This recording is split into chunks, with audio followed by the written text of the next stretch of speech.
Hola a todos, ¿cómo están? Muy buenos días. Muchas gracias por acompañarnos el día de hoy en esta, digamos, otra charla que hemos incorporado dentro de nuestro ciclo, ¿no? De otra mirada, una invitación a escuchar.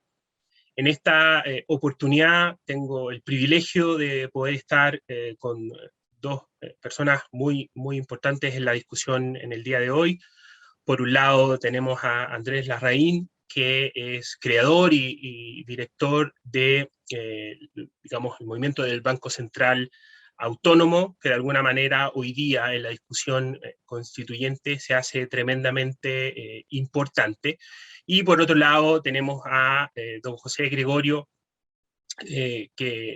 bueno, fue presidente del Banco Central, vicepresidente del Banco Central, triministro, hoy día es decano de la Facultad de Economía y Negocios de la Universidad de Chile, y además tuve el privilegio de ser su alumno en un curso que se inventó por ahí hace, hoy día parece ya la prehistoria, pero que fue después, derivó en el libro que probablemente hoy día sea el libro de cabecera de cualquier estudiante de ingeniería comercial respecto a macroeconomía. Así que la idea hoy día es hablar, comentar sobre qué es un Banco Central Autónomo, por qué es importante un Banco Central autónomo y por qué, más que de repente estar acostumbrado a estas discusiones o conversaciones como desde el punto de vista más técnico, entender que esto también tiene bastante, o quizás mucho, ¿no? De político, de social, de democrático, etcétera. Así que,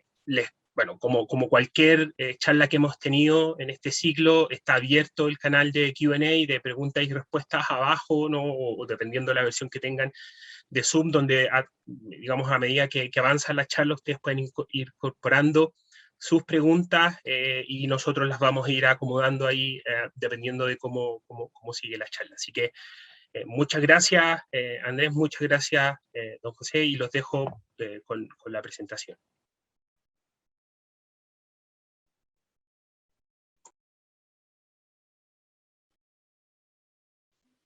Ya. Gracias, Nathan. Gracias a todos por su tiempo. Muchas gracias en especial a don José que nos acompaña. Para mí es un honor presentar con él, con una de las personas que probablemente más sabe de política monetaria, bancos centrales en el país, en Latinoamérica. Quienes hemos estado bastante metidos en este tema, por más que leamos mucho cada vez que vamos a una charla de don José, algún dato, algún análisis nuevo nos aporta, así que muy interesante compartir con él, sí que lo agradezco mucho. Y gracias a Finza también por la oportunidad de exponer un poco lo que estamos haciendo y también la temática primero y luego lo que estamos haciendo. Bueno, vamos a hablar de un tema súper contingente que son el Banco Central y la nueva Constitución. Y vamos a partir por una motivación muy breve.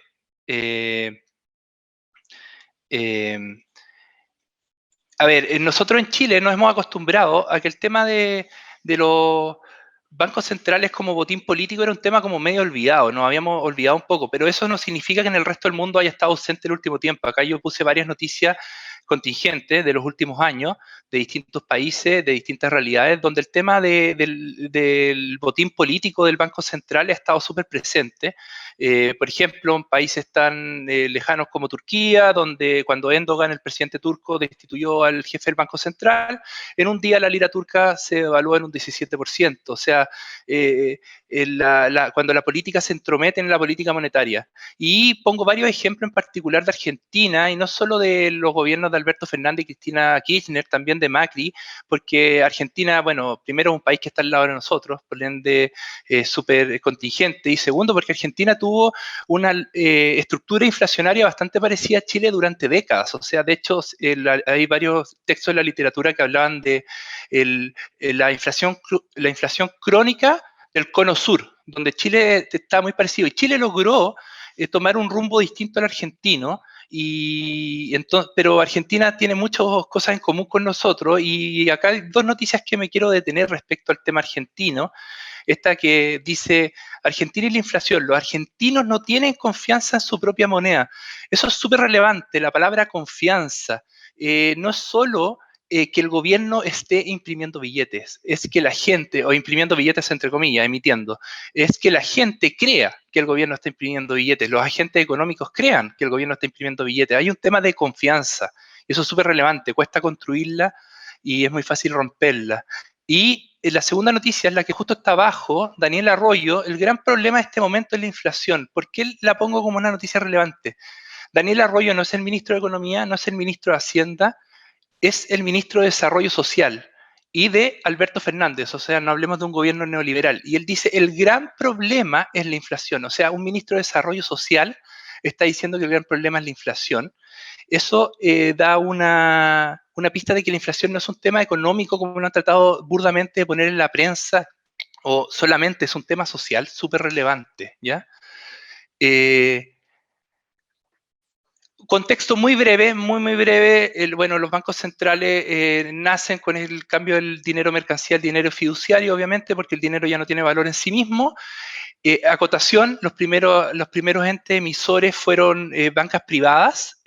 Hubieron varios problemas, no puedo detallarlo acá por razones de tiempo. El que quiera nos escribe y le mandamos literatura al respecto. Sí que tuvo que converger a una entidad única que emitiera, y el primer caso de esta entidad que se crea en Suecia en el año 1897, es decir, el tema de los bancos centrales es un tema del siglo XX y ahora el siglo XXI, no es anterior. El tercer punto que quiero poner es el tema del caso alemán, el Bundesbank. Es súper relevante, ¿por qué? Por tres puntos que quiero destacar. El primer punto es que Alemania, primero que fue el banco en que se basó el Banco Central chileno en la Ley Orgánica Constitucional del año 89. O sea, el modelo alemán es el modelo inspirador de Chile. Segundo punto, que los alemanes tenían una inflación, un problema inflacionario, encontraron en el Banco Central Autónomo, porque el Bundesbank es el primer Banco Central Autónomo de la historia, del año 57, una solución, y esa solución no dañó en nada el crecimiento alemán, de hecho fue súper complementario al milagro económico alemán. El tercer punto, que es súper relevante, es que el modelo del Banco Central alemán lo hizo Konrad Adenauer y Ludwig Erhard. Ellos no son Friedman, como lo tratan de tildar en la prensa algunos que tratan despectivamente de catalogar esto. Son los padres del modelo social, de la economía social de mercado alemana, y ellos tuvieron esta intuición. ¿Por qué digo intuición? Porque ellos lo hicieron antes de que estuviera la teoría de los bancos centrales autónomos. Tuvieron esta intuición de que separar la política monetaria del gobierno iba a controlar la inflación como no lo habían podido hacer, ¿ya? Después viene la teoría conceptual, que es de los años 70, es decir, la teoría conceptual y la evidencia empírica es posterior a este experimento alemán, y desde ahí, desde los años 70, ya en los años 80 se empezó a popularizar la teoría de los bancos centrales, y a partir de los años 90 empieza ya a concretarse en muchos países del mundo, ¿ya? Dos puntitos más que me quiero detener en esta lámina, que son súper relevantes en la discusión política, es el tema de la contextualización. Hoy en día tenemos tantos modelos de bancos centrales como países hay en el mundo, distintas figuras que van configurando distintos puntos, y en la discusión se ocupa mucho la evidencia confirmatoria y el sesgo. Es decir, yo presento la información parcializada. Yo digo, mira, el modelo es el australiano por esta parte, pero obvio el resto del contexto. Es súper importante que seamos capaces de presentar la información agregada. ¿Por qué? Porque no tiene mucho sentido que yo diga, oye, en Finlandia hay acusación constitucional a los consejeros, en Finlandia hay acusación constitucional a casi todas las instituciones públicas, y en los últimos 30 años ha habido una acusación constitucional. Entonces, yo tengo que entender también el contexto de la cultura política en la que se desarrollan las medidas, en qué contexto global se generan, porque la trampa muchas veces es presentar la información parcializada, ¿ya? Después, contextualizando un poco en Chile, antes de entrar un poco ya más en la conversación. Tú me Bueno, dijiste Chile que tuvo... Andrés, una sola Sí, observación. Además, Finlandia está en el euro, está en la zona euro, así sí, que es como irrelevante hablar de acusación constitucional en Finlandia. claro, lo decía José porque en general Agregar podrían a tu presentar... argumento. Claro, podrían presentar cualquier país, pero de repente te presentan un país que tiene una figura, pero esa figura en la práctica es distinta. O sea, el papel puede decir algo, pero la cultura política del país es sumamente distinta. Entonces uno no puede estar comparando peras con manzanas continuamente, que es algo que se ocupa mucho en la discusión. Te dicen, mira, pero tal país tiene tal prosa o lírica casi en la Constitución respecto al Banco Central, sí, pero en la práctica no opera. Entonces, súper relevante. Entonces, Chile tuvo un tema de inflación crónica durante 50 años. Ahí los tenemos el detalle de los promedios inflacionarios por gobierno. Y esto se debía principalmente a una causa, el financiamiento de gasto público mediante emisión, ¿ya? Chile, ojo, trató de hacer muchas medidas, o sea, no fue que la inflación no era tema. Cambiaron el escudo por el peso, fijaron la tasa de cambio, hicieron todo tipo de medidas. Ninguna medida tuvo efecto a mediano plazo. Todas duraron un año el efecto, un año y medio, y rápidamente la inflación volvió a explotar. Hasta la autonomía del Banco Central con la Ley Orgánica Constitucional del año 89, y es súper relevante que tomó un tiempo en controlarse la inflación. No fue inmediato. ¿Por qué? Porque acá yo retomo el punto que dije antes. Son construcción de confianza. Estos no son efectos inmediatos y el Banco Central chileno construyó una confianza con los agentes económicos chilenos. Eso es súper relevante. ¿Ya? 3 conceptos nomás que quiero poner muy básicos para iniciar la conversación ya con José. El primer concepto es, bueno, ¿qué es la inflación? Este concepto que usted, probablemente a los auditores de esta charla van a decir, ya, pero ¿por qué pasa esto? Es un tema que nosotros tenemos todo el rato que explicar en nuestras conversaciones más ciudadanas, porque la gente responsabiliza, tú le dices, no, es para tener controlada la inflación y te responsabilizan el aumento del precio del pan por la escasez de harina, te responsabilizan por todo tipo de cosas. O sea, obviamente estamos hablando de la inflación que se genera por la emisión de circulante, y eso es súper relevante enfocarlo y es súper relevante que sepan que hay que conversar, que hay que traspasárselo a los ciudadanos. Piensen que la mayoría de los ciudadanos, cuando nosotros nos acercamos de hablar de este tema, confunde el Banco Central con el Banco Estado. ¿Ya? Entonces es un tema que hay que focalizar. Entonces tenemos la inflación, y el otro tema relevante que quiero decir respecto a la inflación, como antecedente para las láminas cuando conversemos, es que no es que la idea de que la inflación sea cero, porque está ese error conceptual permanentemente. La idea es que la inflación sea sana, estable y lo más cercana al objetivo que yo me fijé. De hecho, una inflación cero no es nada bueno, pregúntenle a los japoneses. El que quiera tener más información sobre eso, en nuestra página web tenemos un montón de papers, se los podemos mostrar y nos pueden escribir un correo y se los mandamos, del problema japonés con la inflación cero, ¿ya? ¿Por qué el Banco Central chileno es tan exitoso y de hecho fue premiado hace 2 meses en Suiza como el mejor banco central del mundo?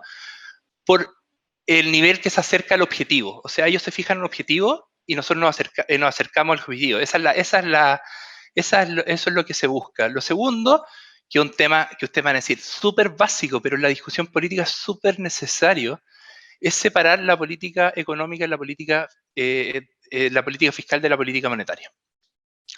La cantidad de argumentos políticos que hay que mezclan política monetaria con política fiscal es brutal. De hecho, ahora estamos con toda esta discusión del Banco de Desarrollo, y cuando uno argumenta en contra de estos bancos centrales de desarrollo, te dicen, tú no quieres desarrollo. No, yo quiero desarrollo y no tengo ningún problema con que el Estado participe en el desarrollo, pero que lo haga a través de la política fiscal. Entonces, esa discusión, esa separación que parece súper básica, en términos políticos sumamente relevante, y si los políticos la tuvieran bien clara, esto sería bastante más fácil de argumentar. Bueno, y el último concepto que queremos dejar antes de iniciar la conversación, el concepto de la inconsistencia temporal, que es el concepto teórico que le da sustento a los bancos centrales autónomos. Bueno, está estudiado empíricamente que cuando el Banco Central tiene algún nivel de dependencia del gobierno, el año electoral hay mayor emisión. Eso es un estudio empírico, y eso es porque no hay consistencia temporal en la toma de decisiones, porque las presiones políticas son brutales. Yo siempre lo pongo con un ejemplo. Mira, en teoría es súper fácil decir que el político no tenga esta presión, pero imagínense que el gobierno actual, en las circunstancias actuales de la crisis económica producto de la crisis sanitaria, tuviera facultades de emisión. Es difícil no sucumbir ante la tentación. Entonces, la inconsistencia temporal es un hecho que, si bien no es tan voluntario o involuntario, es un hecho que casi es muy difícil de evitar. Entonces, yo creo que siempre tiene que estar tomado en consideración. Ahora ya pasando más a la conversación, la discusión política en la Constitución la podemos separar en dos, gobernanza y mandato. Gobernanza nos referimos a la institucionalidad del banco. Y esto es súper relevante, yo lo digo siempre que tenemos entrevistas en la prensa. Que la palabra autonomía esté en la Constitución vale bien poco si es que no está acompañado con una serie de acciones que hagan un hecho esa autonomía. De hecho, voy a dar dos ejemplos. La Constitución venezolana declara al Banco Central Autónomo, venezolano como autónomo. Está la palabra autonomía. En la práctica no es autónomo. Y puedo dar un segundo ejemplo más cercano. La Constitución chilena, el año 80, declaraba al Banco Central como autónomo. Y el Banco Central entre el año 80 y el año 89 en la práctica no fue autónomo. Que aparezca la palabra autónomo de bien poco importa. Lo que importa es que la serie de preguntas que están acá desplegadas, que son cómo se van respondiendo estas preguntas en la práctica, vayan condiciendo dicha autonomía. No sirve mucho que esté autónomo y que renglón seguido hay un criterio que atente directamente contra la autonomía del banco. Y acá yo le quería dejar un poco el pase a don José respecto a temas de gobernanza, institucionalidad, de estas preguntas, que son las preguntas que ojalá vaya respondiendo la convención y ojalá las vaya respondiendo de la forma más consistente posible, que son las preguntas claves que van realmente constituyendo la autonomía del Banco Central. Don José, no sé si es que quiere profundizar sobre alguna o le voy dando un poco el pase a través de las distintas preguntas. Varias. Déjame. Lo que pasa es que creo que hay que... Primero, un gusto estar aquí.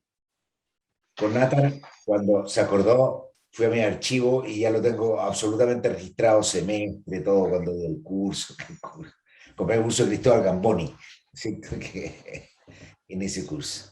Pero, en segundo lugar, quiero felicitar a André y toda la gente que ha creado esto de Banco Central Autónomo. Fue una cosa absolutamente, como uno le gusta en Ciudadana, fue un grupo de jóvenes que quiso unirse frente a esto y de ahí nos empezaron a contactar a varios. Jamás que hubo un diseño deliberado, nada, sino que realmente las cosas que surgen de verdaderamente la ciudadanía.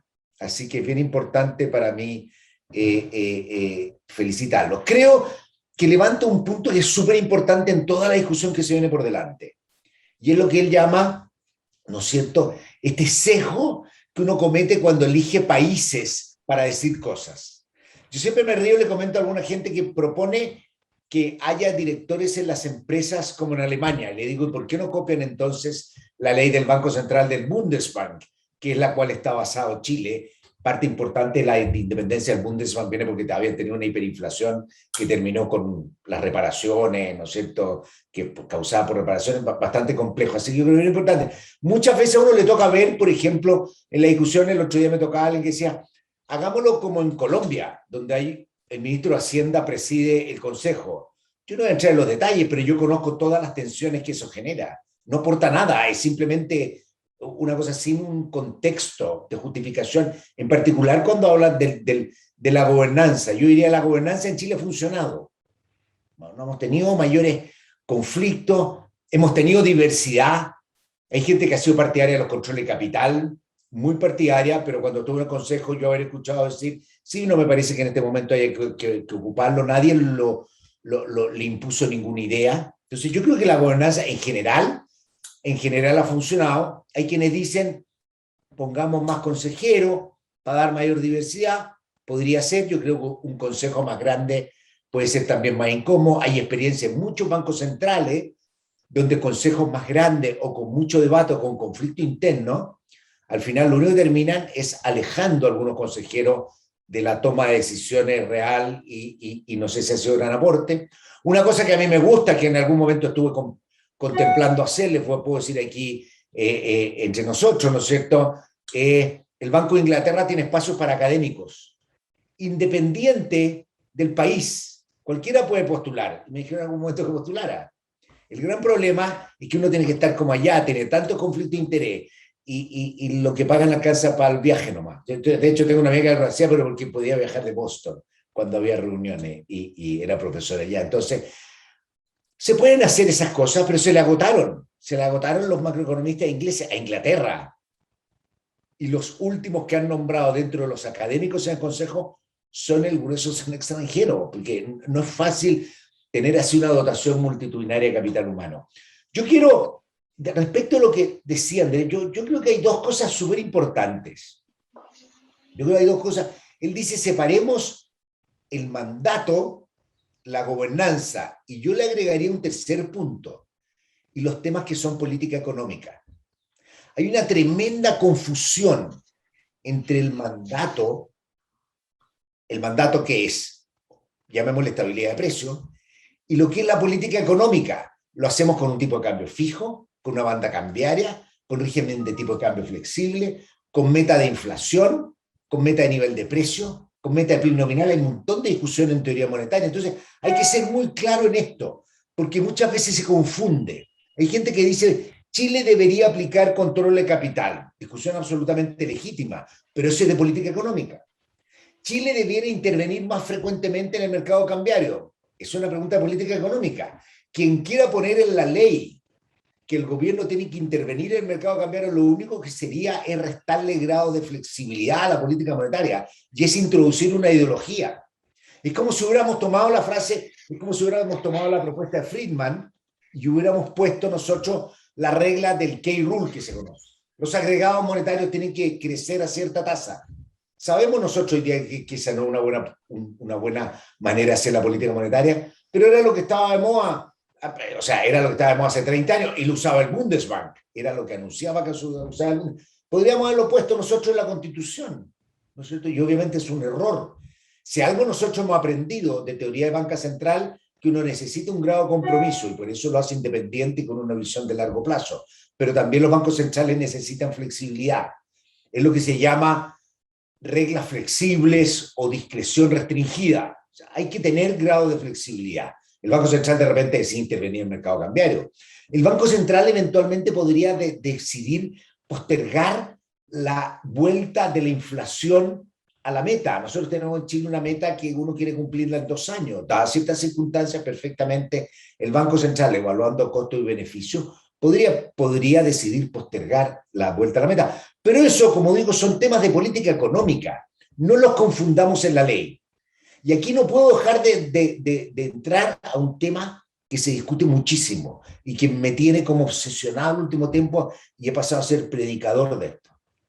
Hay muchos que dicen, yo creo que el Banco Central debería tener un objetivo cambiario, lo que es aberrante desde el punto de vista económico, por todo lo que se llama de Van der Fleming. Es decir, o tú eliges la política monetaria, o eliges el tipo de cambio, y cómo tú evalúas. Pero supongamos que uno lo rigidiza, y supongamos que el Banco Central pudiera, cosa que ni siquiera en los años 90 se pudo, ¿no es cierto? En los años 90 el Banco Central no pudo controlar el tipo de cambio como hubiera querido.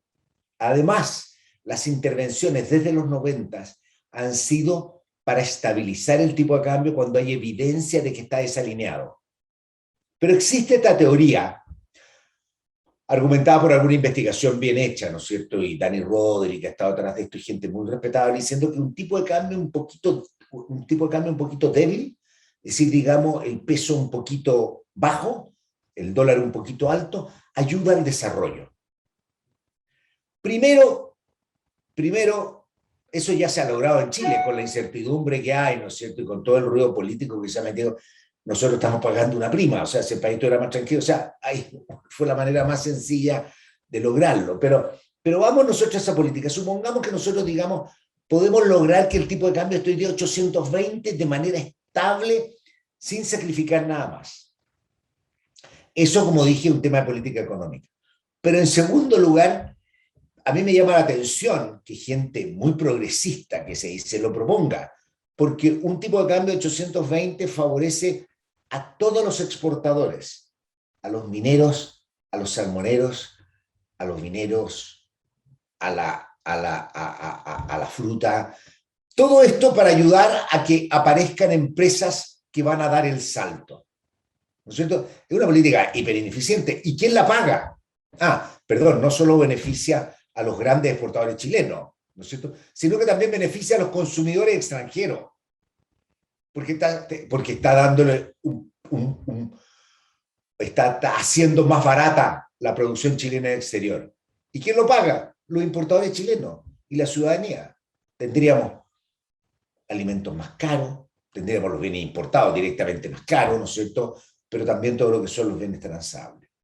Entonces, ¿cuál es la respuesta que dan? Bueno, es que eso tiene que ser con el fisco que está cobrando impuestos a los que ganan. O sea, ahí entramos en una cosa realmente sin sentido. No quiero decir que está mal, quiero decir que no tiene mucho que ver con el Banco Central imponerle eso, y creo que hay que tener mucho cuidado con el mandato.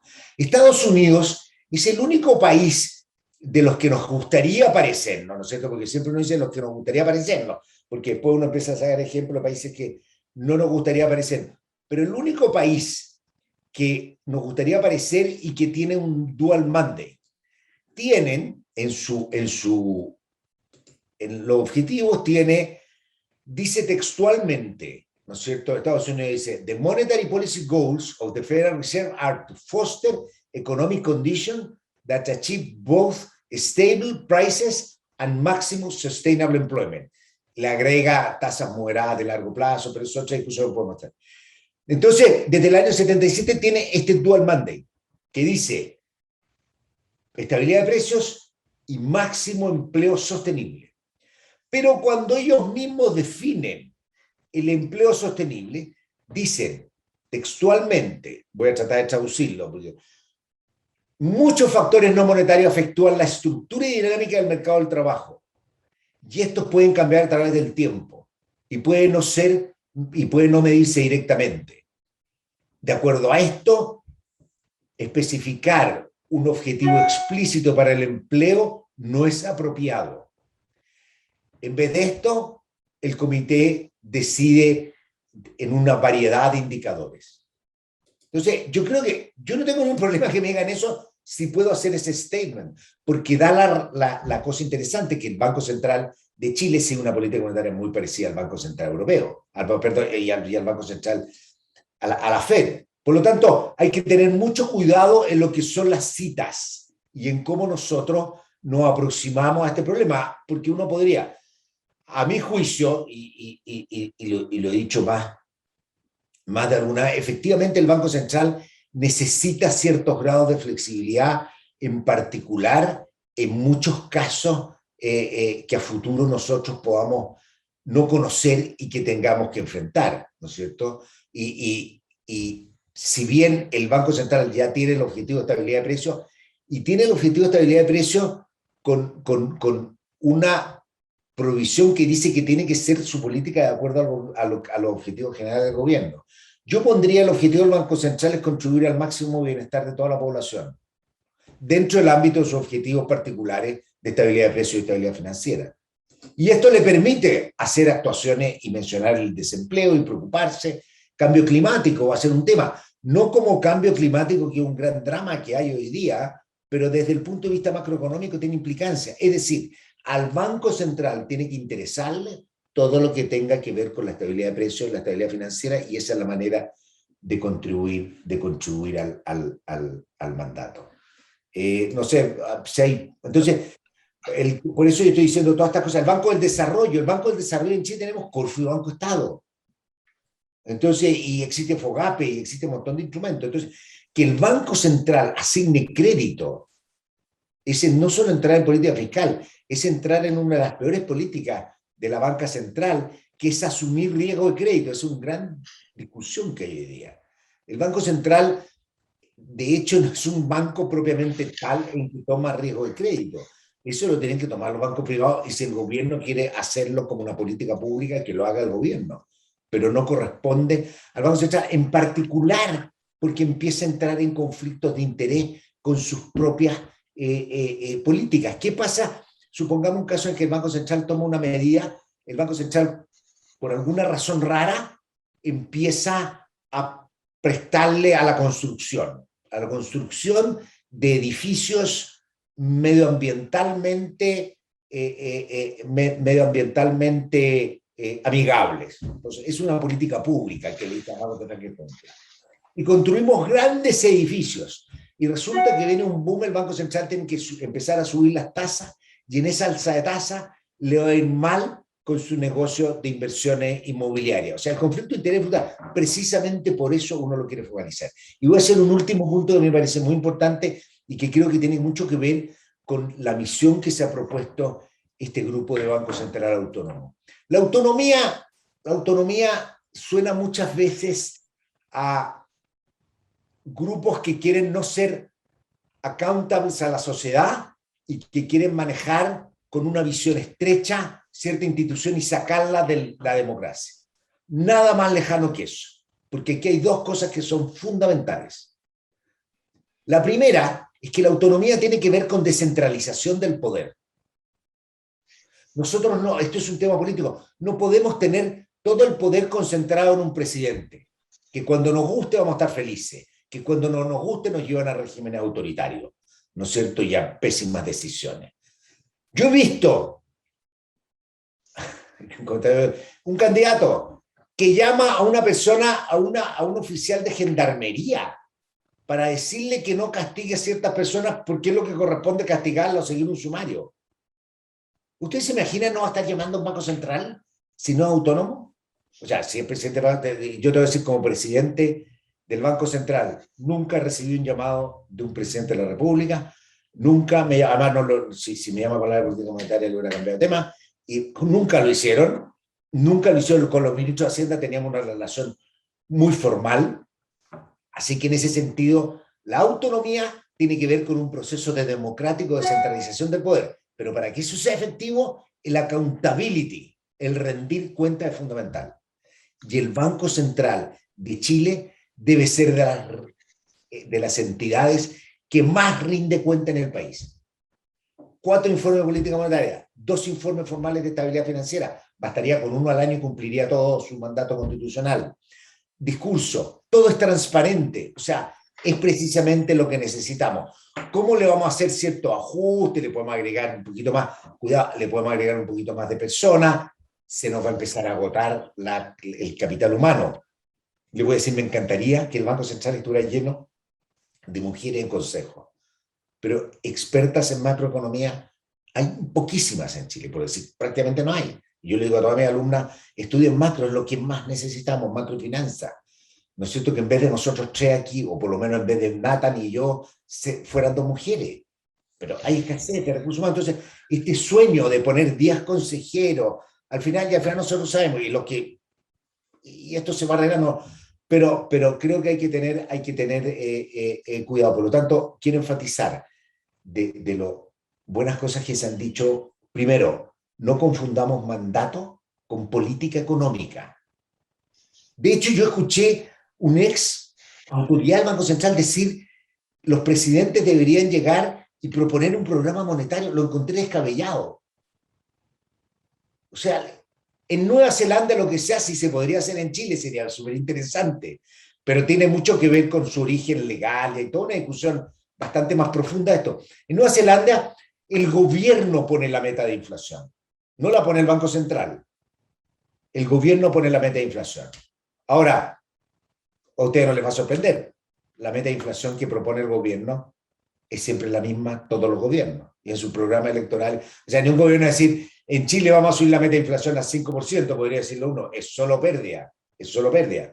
Pero no van a decidir el programa monetario del gobierno, porque si no la autonomía no tiene absolutamente ningún sentido. Por eso yo creo que hay que hacer una cosa muy clara entre los objetivos del Banco Central y cómo estos objetivos se llevan a la política económica. Y en eso necesitamos un Banco Central muy transparente y que dé cuenta cómo lo hace. La FED lo dice. No tenemos objetivo de desempleo. Miramos muchos indicadores, ¿no es cierto? Y eso es lo que ha logrado. Y si uno mira, como nos mostraba, ¿no es cierto?, los datos de inflación, de crecimiento, de desempleo, y por sobre todo los datos de volatilidad, porque eso es muy importante. Tenemos una economía bastante más estable que lo que era históricamente, y parte importante de eso se debe gracias al Banco Central Autónomo. Gracias, José. Quería comentar 2 cositas como en respecto más a la discusión constitucional, que nosotros creemos que son muy, muy claves, como respondiendo un poco a estas preguntas. Como grupo, primero el tema de que la gobernanza esté consagrada en la Constitución. muchos dicen, no, pero en tal país no está consagrado, en tal país que nos queremos parecer no está consagrado. Para nosotros sí es relevante porque, que esté consagrada. ¿Por qué? A nivel constitucional, no sé si es que en una constitución, una ley orgánica, pero que tenga un estatus constitucional. Por un tema de estabilidad. De repente nos olvidamos que somos latinoamericanos y que no es lo mismo que no esté consagrado en un país que tienen estabilidades políticas bastante más grandes que las que están en el continente. O sea, de repente tendemos a compararnos mucho con Nueva Zelanda, y entiendo, es una aspiración ideal, pero nosotros tenemos una cultura que no es tan neozelandesa. ¿Ya? Otro tema que es bastante relevante y que está muy, muy en boga con el tema de la discusión constitucional es el tema de la remoción de consejeros. Acá hay un tema sumamente complejo. ¿Por qué? Porque los juristas dicen, lo voy a poner como, cuando uno argumenta esto en términos políticos tiene que saber los argumentos de la contraparte. Entonces acá yo voy a ser como un poco abogado del diablo y les voy a plantear el argumento de la contraparte. El argumento de la contraparte es que las otras entidades autónomas, llámese Ministerio Público y la Contraloría General de la República, el Contralor sí puede ser acusado constitucionalmente. Entonces es difícil explicarle la dificultad que tendría debido a la lógica de las acusaciones constitucionales en Chile, cómo eso atentaría contra la consistencia temporal de las decisiones del Banco Central. De hecho, yo estoy casi seguro que si es que eso estaría presente hoy, Mario Marcelo hubiese sido acusado por no emitir plata simplemente para dar más IFE. O sea, es muy complejo porque lo que quiero decir con todo esto es que las discusiones las tenemos que traer a nuestra realidad cultural, nuestra realidad política. Lo que decía José, el tema de la contability. El Banco Central chileno hace contability voluntario. El año 2019 trajeron una comisión de grandes expertos internacionales a hacer propuestas de mejora al Banco Central, que no está en ninguna parte de su exigencia, lo hacen. Pero lo que yo el otro día le planteaba a otra ex autoridad del Banco Central, que lo planteé por el chat, que decía que debía tener más control político sobre el Banco Central, y él mismo decía que el Congreso no tenía capacidad de tener ese control político, o sea, que el control no tenía capacidad técnica. Entonces, tenemos que llevar esto a nuestra realidad y responder estas preguntas desde lo que somos como país y desde lo que podemos ser, y lo que dice José es súper clave, no pescar elementos como segregados de los mandatos de afuera como una palabrita y después no con la bajada práctica.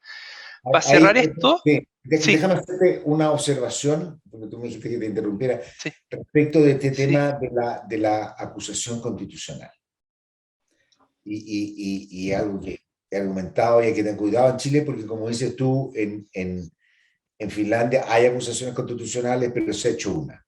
Segundo, no puede acusar constitucionalmente al Contralor, pero nadie se atreve, porque si le da mal en la Constitución, lo va a tener, o sea, el Contralor es una autoridad demasiado importante en todo lo que uno hace públicamente, de manera que, ahora, es muy distinto,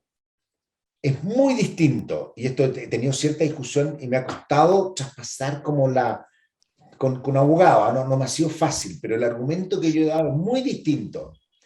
Acusar a un juez, que ha habido bastante pocas acusaciones, a un juez o a un contralor, porque no se apega a la ley, porque toma decisiones que cuando uno lee la consistencia con lo jurídico no coincide o hay cierta inconsistencia, es muy distinto que cuando uno acusa a un banco central ex post porque tomó una mala decisión. Los bancos centrales toman decisiones con incertidumbre, con mucha incertidumbre. Muchas veces evalúan el riesgo muy distinto que la forma que lo evalúan los analistas, porque el que paga el costo del Banco Central. Muchas veces se ha argumentado que Chile y la crisis asiática, estamos hablando todavía de una cosa que ocurrió hace más de 20 años y donde el Banco Central, a raíz de todo eso, hizo un cambio en su esquema de política y no ha vuelto a tener ese problema. O sea, primero yo además lo felicitaría. Pero yo fui crítico y hasta el día de hoy yo creo que estuvo mal hecho y yo hubiera actuado de manera distinta.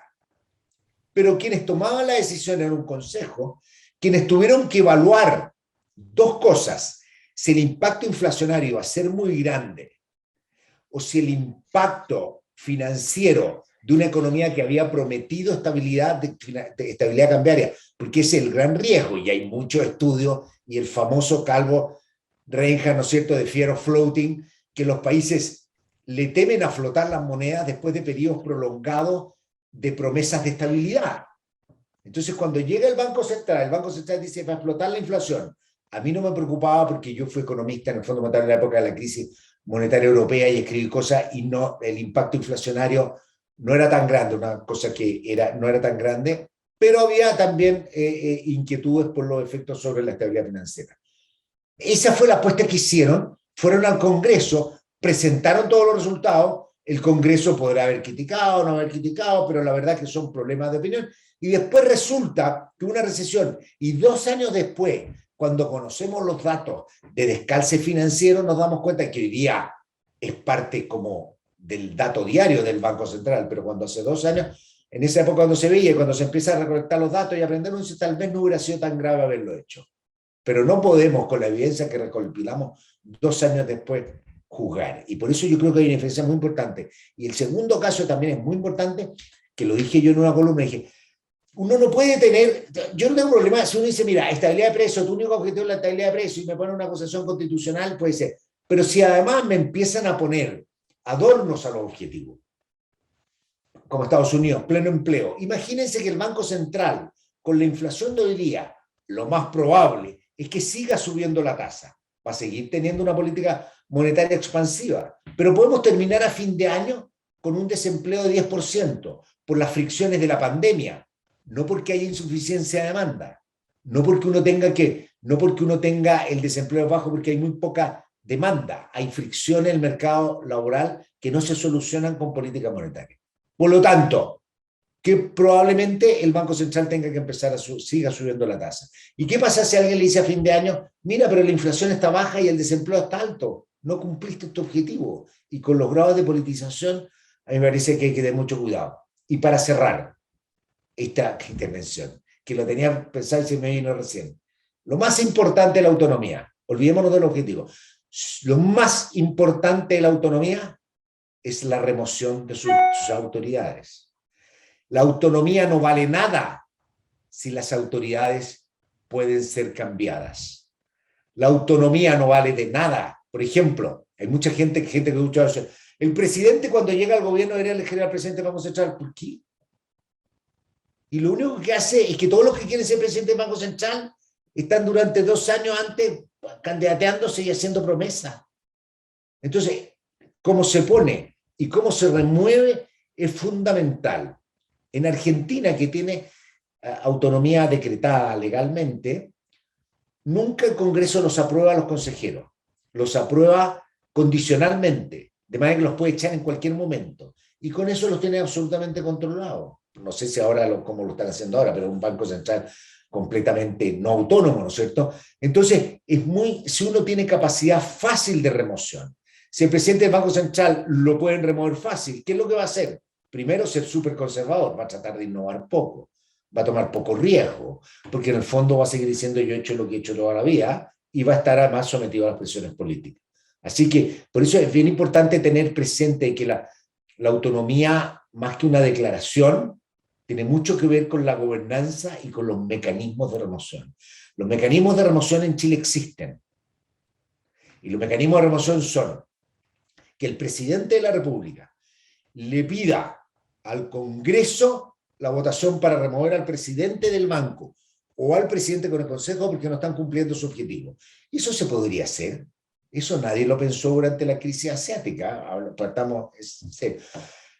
Y la otra es que el Consejo pida la remoción del presidente porque no es capaz de dirigir el banco de manera adecuada. Ahí me parece a mí que hay dos. Uno podría pensar en otro mecanismo, pero me parece que existen los mecanismos de remoción. Hoy día estamos hablando de algo de hace 20 años, de hace 22 años, que la verdad que en los últimos 20 años no había sido tema, sino que hasta alguien que salió hablando de la acusación constitucional. Para cerrar, muy breve, para poder responder un tiempo de preguntas, quiero presentarle en 3 minutos la causa. Bueno, nosotros somos una plataforma ciudadana, completamente ciudadana. Hoy en día somos más de 50 profesionales jóvenes. Estamos abiertos, cualquier persona que esté interesada en participar nos escribe y la sumamos. Es completamente abierta, no tenemos filiación política. Tenemos un consejo asesor de gente muy capaz, pero son un consejo asesor, no son los dueños. Esto no nació de que alguien mandató, ni un poder fáctico, ni un poder económico, ni nadie nos está pauteando. Eso lo quiero dejar claro porque obviamente esos son los ataques permanentes que tenemos en redes sociales. Eh, bueno, acá está nuestra descripción. ¿Qué es lo que queremos hacer? Queremos influir en la Convención Constitucional, pero nosotros somos un grupo que tiene claro que esta es una discusión política. Y por ende, no es que queremos venir con el mejor paper académico, sino que queremos tener un buen mandato y una buena gobernanza para nuestro Banco Central. Y eso tiene que tener factibilidad política. Nosotros no estamos hablando acá con un consejo de grandes economistas, estamos hablando con la Convención y ellos son nuestros interlocutores y con ellos tenemos que hacer. Entonces, ¿qué es lo que concreto queremos llegar?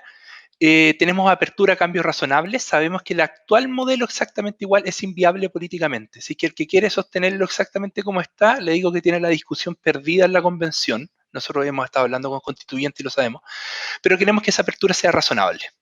Queremos que esa apertura tome muchos elementos que el mismo Banco Central ha ido aprendiendo en esta maduración que ha tenido durante 30 años. El Banco Central que tenemos hoy no es el mismo que estaba en la crisis asiática. Eso es súper, súper relevante. En la discusión pública lo plantean como que fuera igual. No, y lo ha mostrado un montón de elementos y cómo se ha comportado hoy en la crisis de la pandemia no es igual que cómo se comportó en la crisis asiática. ¿Ya? Entonces nosotros queremos una apertura, pero que sea una apertura razonable, sin riesgo financiero y estabilidad macroeconómica del país. En la gobernanza queremos que no haya causales de arbitrariedad política para la remoción. O sea, que se pueden estudiar elementos de remoción, sí, pero sin arbitrariedad política coyuntural, ¿ya? Y queremos incorporar más a la mujer en la institución. Nosotros igual conocemos varias economistas jóvenes muy destacadas que están partiendo esta carrera y yo creo que Chile va a tener buenas economistas y también es una señal y un símbolo a los signos del país. Tampoco uno se puede mantener ajeno a eso. El mandato, sí queremos que sea jerárquico. No queremos que sea un mandato donde el banco tenga contradicciones. Si bien pueden haber distintos objetivos, tienen que estar jerarquizados. Porque si que los objetivos entran en coalición y no están jerarquizados, uno pone al banco en contradicciones como las que mencionaba José antes, ¿ya? ¿Qué es lo que estamos haciendo? Bueno, tenemos harta presencia en redes sociales, de ahí los voy a invitar. Estamos haciendo charlas como esta prácticamente toda la semana en universidades, centros de alumnos, empresas que nos invitan, juntas de vecinos, los que quieran. Tenemos presencia en prensa, esperamos seguir teniendo cada día más. Estamos hablando con los constituyentes y les voy a explicar el mecanismo. Y tenemos la creación de una comisión ciudadana. Esta es nuestra comisión más importante. Acá tenemos algunos ejemplos, muy breve, vamos a lanzar prontamente un manga, que es una animación japonesa como la que ustedes ven ahí. Ella es autónoma, se las presento. Autónoma es un personaje de ficción que lucha contra el controlador. El controlador es un personaje que ocupa que cuando la gente está desesperada y tiene angustia, le ofrece soluciones fáciles, básicamente a través de la impresión de dinero, y después le ofrece una solución inmediata, pero después empieza a controlar. Esto obviamente, cuando hablamos de un manga o hablamos de un cómic como el que estamos viendo acá, este Autonomito, Ciudadano Autonomito, que les enseña que vamos a sacar un cómic infantil, vamos a hacer concursos escolares, vamos a sacar videos, etc. Lo que estamos hablando son lenguajes simbólicos, porque entendemos que la discusión política hoy en día en Chile no es tan racional como emocional. Entonces nosotros también tenemos que entrar a esa dinámica. Y acá pongo educar, persuadir e influir la opinión pública. Pongo 4 ejemplos de elementos de cultura que influyen en las posiciones de políticas que se empiezan a tomar. Y voy a poner un ejemplo bien claro. No creo que logremos tal nivel de persuasión, pero el tema de la mujer fantástica, la imagen que tenían los transgéneros previo a la película y post la película en Chile cambió radicalmente. Probablemente si hiciéramos una encuesta de opinión pública previo a la película y el nivel de aceptación y posterior a la película poder cambiar, no sé, en 40 puntos, una cosa de loco. O sea, lo que queremos decir con esto es que hoy en día la discusión pública y política en Chile no se gana mediante carta al Mercurio seminario en el CEP. Hay una persuasión cultural que es súper relevante que nosotros estamos abordando desde nuestra Comisión de Ciudadanía, que estamos preparando todo el material para tirarlo. en la CADEM de mayo, yo sé que la CADEM no es una encuesta que la gente le tenga tanta valoración, pero en la CADEM de mayo salió que el 49% de los chilenos querían que el Banco Central fuera dependiente del Estado. Eso es porque yo creo que el 85% de los chilenos confunde el Banco Estado con el Banco Central. Pero hay que persuadir. La opinión pública va a influir mucho en esta decisión que se tome, ¿ya? Y por último, lo que estamos haciendo con los constituyentes. Nosotros construimos, acá yo por deformación, yo soy ingeniero civil, así que le puse entre comillas isoterma. Nosotros vamos mapeando a todos los constituyentes en sus distintas posturas. Y nos vamos acercando, estamos solicitando reuniones mediante ley de lobby, hemos tenido conversaciones con varios, y vamos explicándoles primero la temática, les pasamos documentación, les acercamos documentación resumida, ellos nos mandan preguntas y nosotros les mandamos la respuesta. Nos tratamos de acercar también desde una óptica bastante amplia. Nosotros también les planteamos la contrapropuesta, les mandamos papers de la contrapropuesta y les decimos por qué motivos creemos que esa contrapropuesta es mala.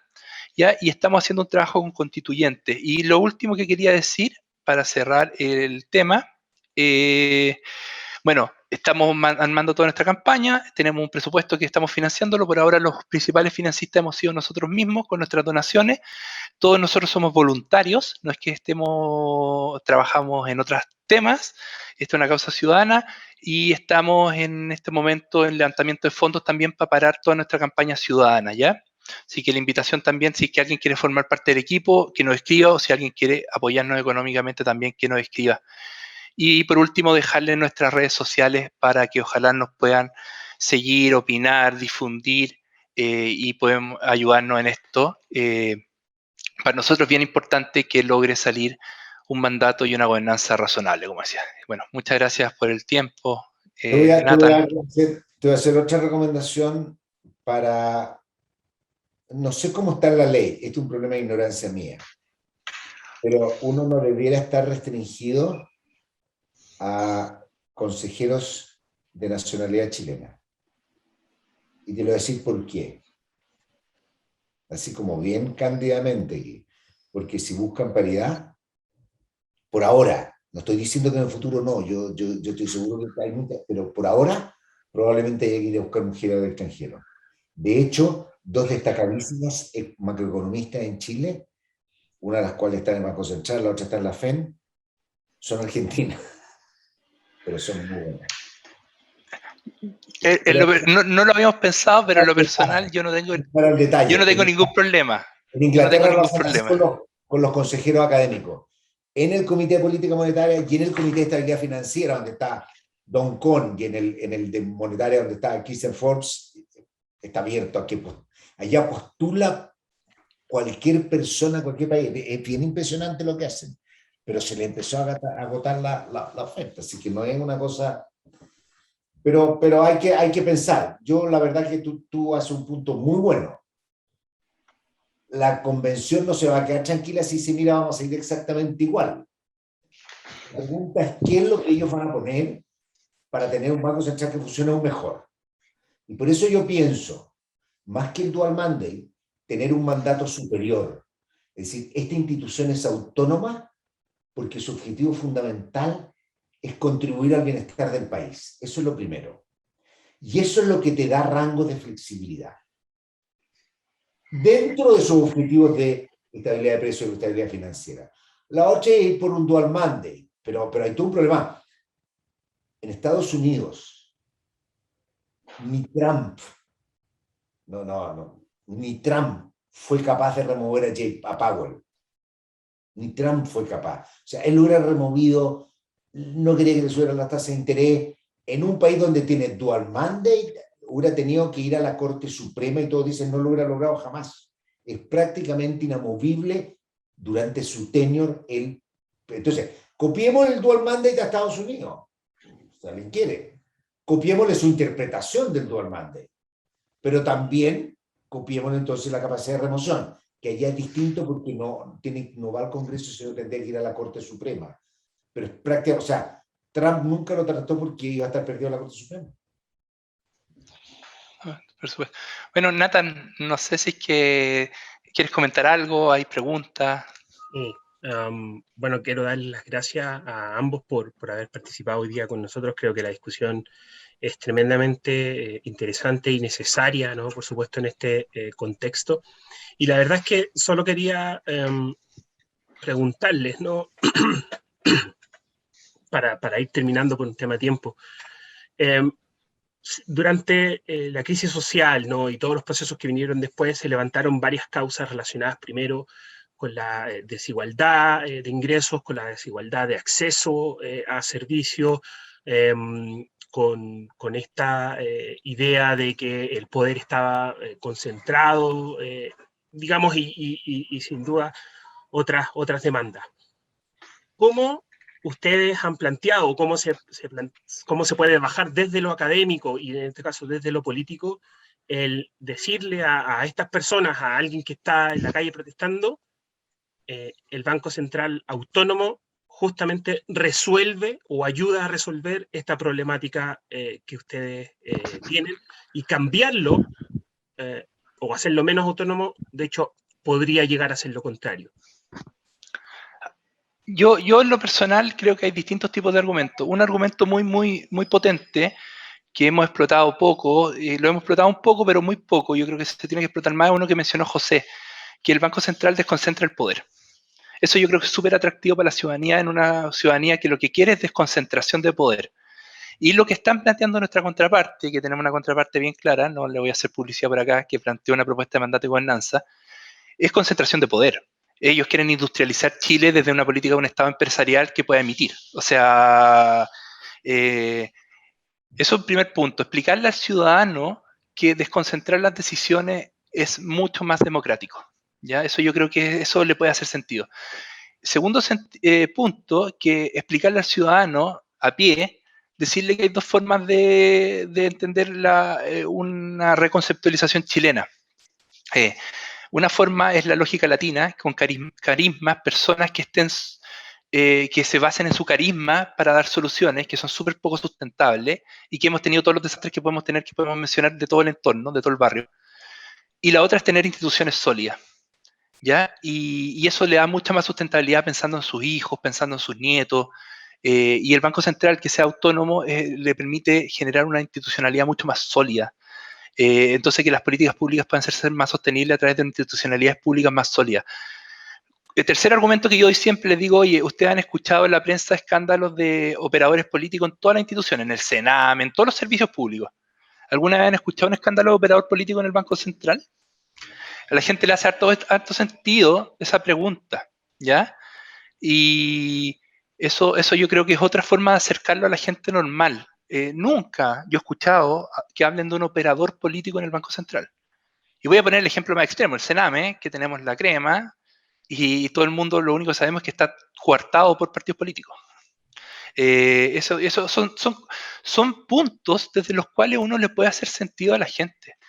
Y de esta discusión que a veces parece tan porque es difícil llevar con una discusión tan teórica conceptual a una persona que no es su tema. O sea, es difícil, pero yo creo que el tema de la desconcentración del poder, de que no está coartado por lógicas políticas, operadores políticos, no es que no sean lógicas políticas, sí son grandes lógicas políticas de entendiendo la política como el bienestar del país, como es, nadie está diciendo que los consejeros no tengan ideología, pero otra cosa es que instalen a todos sus operadores del partido en el banco. O sea, eso es distinto. Son cosas que le puede hacer sentido a la gente, yo creo que le hace bastante sentido. Y lo otro es explicándole bien que muchas de las preguntas que ellos les cargan al banco en realidad tienen relación con la política fiscal. Y yo quiero hacer este punto, porque de repente hay constituyentes que nos han preguntado, oye, pero es que yo quiero cambiar el modelo de desarrollo. Y yo le digo, nadie te está diciendo, si quieres cambiar o no la tributación. Nadie te está diciendo si quieres poner un Estado que se haga cargo de no sé qué a través de una reforma tributaria. Nadie. Es un tema, pero sepáralo.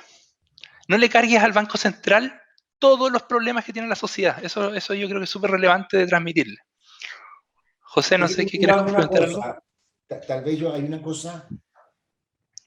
Yo siempre he tenido dudas por su rigor, es decir, que el gobierno está a cargo del Banco Central significa que va a financiar monetariamente al gobierno. Es una cosa que te dicen prohíbelo y lo van a sacar. Es mucho más sutil y complejo, porque el fisco en momentos de estrechez financiera puede inducirte a no subir la tasa de interés cuando la economía está en un boom y se está endeudando y el fisco está gastando. Pero el fisco te dice no me suba las tasas porque si no me va a costar más endeudarme. O sea, el control, el problema es el control estatal, fiscal, de gobierno sobre la política monetaria reduce la potencia, la credibilidad y la capacidad de la política monetaria de actuar en los malos momentos.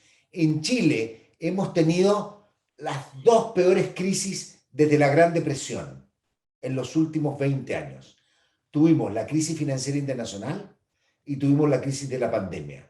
Y en ambas el desempeño económico ha sido bastante bueno, en gran medida, en particular, no se ha trabado el crédito, no se ha trabado la economía, o sea, de proveer liquidez, no se ha trabado la economía, en gran parte por lo que ha hecho el Banco Central. Existen otros factores, en la pandemia, obviamente, y con esta rápida recuperación hay otras cosas que están afectando, pero el Banco Central ha cumplido un rol fundamental y bastante anónimo, pero que si uno mira las cifras, yo creo que es bien importante mostrar cuánto era, no sé, algunas cosas como varianza, pero como promedio de cuánto variaba respecto del mundo. Yo tengo unos alumnos que están haciendo eso.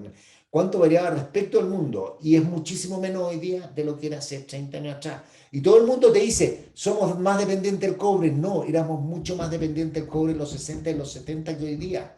Hoy día el cobre sube y baja y nosotros tenemos una implicancia sobre el tipo de cambio en parte, pero no tenemos boom y bust con el precio del cobre. Ahora, claro, yo me entusiasmo, me alargo y cuento historias que tal vez, pero yo creo que hay que empujar un poquito a la gente a entender este rol que juega el Banco Central. Pero ahora, tú tienes razón en decir, no es el mercurio. Las cartas, yo escribo de repente ahí, pero cuando quiero dejar como un testimonio o provocar a algunos colegas, porque yo sé que eso no, en mi campaña parlamentaria que no existe, no sirve, así me da lo mismo. Sin embargo, tampoco el objetivo es algo la ciudadanía, pero como tú dices, la ciudadanía sí que está confundida. El objetivo es que el ciudadano representante en la convención constituyente esté bien informado para tomar esta decisión. Esa es la cosa fundamental. De hecho, si tú sigues, tú tienes que haber seguido la mayoría de los constituyentes quieren autonomía, porque no quieren que el gobierno concentre todo el poder de todo. Y además empieza, como dices tú, ¿cuándo había un poder? Nunca. Una vez, voy a ser bien franco con ustedes, en más de 10 años que estuve en el banco, esto como de año y medio, una vez un político que yo conocía me llamó para decirme, oye, hay una persona que está postulando, una vez. Yo obviamente dije, ok, le corté como hago siempre, corto y chao, cambio de tema y me pongo a trabajar. Pero en más de 10 años, en más de 10 años. Entonces, como no pasa nada de eso, nadie se le ocurriría, se le pasaría por la mente. O sea, y si uno ve la calidad de los gerentes que ha tenido el banco, algunos terminan consejeros, académicos, o sea, y eso lo da la autonomía y la rendición de cuentas. Mira, yo creo que complementando un puntito, dos cosas. Lo que dice José, o sea, acá está Finsta, podríamos traer a buena de los grupos de inversores en Chile. Yo creo que los profesionales del Banco Central a varios profesionales del Banco Central se las quisieran varios grupos de inversores privados. Y yo no sé cuántos servicios públicos los grupos privados les quisieran levantar los profesionales. El Banco Central está a un nivel de profesionalismo que casi todos los servicios públicos en Chile lo envidian. O sea, esa es la verdad. Eso, cuando tú hablas con gente del servicio público que tiene mayor poder de decisión, dice, ojalá nosotros tuviéramos equipos como los que tiene el Banco Central. O sea, sería un sueño, es como la utopía. Todos quieren ser como el Banco Central. Todos quieren ser como el Banco Central. De hecho, yo siempre me pregunto cuando hubo una columna de que querían un banco de desarrollo, y como decía José, que le cargaban como la Corfo al Banco Central, yo decía, oye, tenemos una institución que funciona mal, la Corfo, tenemos una institución que funciona bien, el Banco Central, y estamos cuestionando la que funciona bien porque no hace lo que tiene que hacer la que funciona mal. Es como medio absurdo el argumento, pero el, está bien. Y lo que decía José, sí, está la convención y nosotros queremos sacarlo adelante. Hay un tema, la mayoría de los constituyentes dice sí, queremos autonomía, pero al mismo tiempo muchos después te ponen una coma, pero, y ese pero ahí uno empieza a tratar de entrar a la conversación, porque esos peros de repente traen problemas. Y el último punto es que, no, bueno, se me olvidó, así que lo dejo ahí, pero, que hay una discusión constitucional inmediata, sí, pero también hay una generación joven, que es la generación que nosotros un poco, ¿por qué paramos la causa? Nosotros esta causa la paramos en diciembre, cuando todo el mundo nos decía que estábamos locos, que este no era tema, y nosotros sabíamos que era tema. Hay una generación joven que no vivió la inflación y que está con una lógica muy de que volver a los años 50, 60, bueno, José tuvo un panel hace unas 2 semanas con una persona, como esta lógica del Estado empresarial que se financia con emisión. Y tenemos una conversación en esta constituyente, sí, pero también tenemos que empezar a persuadir de que no porque se nos haya olvidado un poco los procesos inflacionarios, volver con recetas como medias añejas. Y bueno, les quería dar las gracias, Andrés, José, sin duda que es un tema que da para hablar bastante, hay muchas aristas, y eso que no llegamos a las cosas que de repente los economistas damos la lata hablando porque nos interesa y porque hemos visto, justamente hemos estudiado la historia de lo que ha ocurrido y hemos visto cómo aquello golpea finalmente, y es cosa de ver lo que está pasando hoy día, aunque de todas maneras a un nivel bastante menor. O sea, tenemos una inflación de 4,5% que nuestros abuelos hubiesen añorado, digamos, y nosotros hoy día nos espantamos con un 4,5%. Pero les quiero dar las gracias por haber participado. Sin duda que es un tema que va a seguir dando que hablar, que va a estar, esperemos, ¿no? en la discusión, y tanto de la convención como la ciudadana, porque es muy importante además que esto sea validado socialmente, ¿no? Tal como se hicieron los esfuerzos al comienzo de los 90, hay un paper muy interesante de Bianchi, ¿no? Respecto a cómo se formó y cómo se forjó aquello, pero eso puede dar tema para otra oportunidad. Así que con esto cerramos. Le quiero volver a dar las gracias a ambos por haber participado hoy día, y a todos que tengan una muy buena mañana y un excelente día. Gracias, Finza, y a ti, Nathan. Muchas gracias, Nada. Se quedó la Solange Araya con la mano arriba, lo único que me dejó como complicado, porque yo como miro, está como con la mano arriba la Solange Araya. No lo vi. Pero bueno, quedamos para otra oportunidad. No, nos manda por mail, yo encantado de contestarle. Así que muchas gracias, muchas gracias, Nathan, por organizar esto, a Finza, y quiero también agradecerle a Andrés por el tremendo esfuerzo que han hecho. He sido testigo del incansable trabajo que han tenido en lo que es verdaderamente una muy buena iniciativa ciudadana, y eso es lo que nosotros siempre hablamos, que la ciudadanía se exprese, se organice, y ellos son un excelente ejemplo. Los que quieran sumarse están bienvenidos. Solo nos escriben el correo que está en la página web. Chao.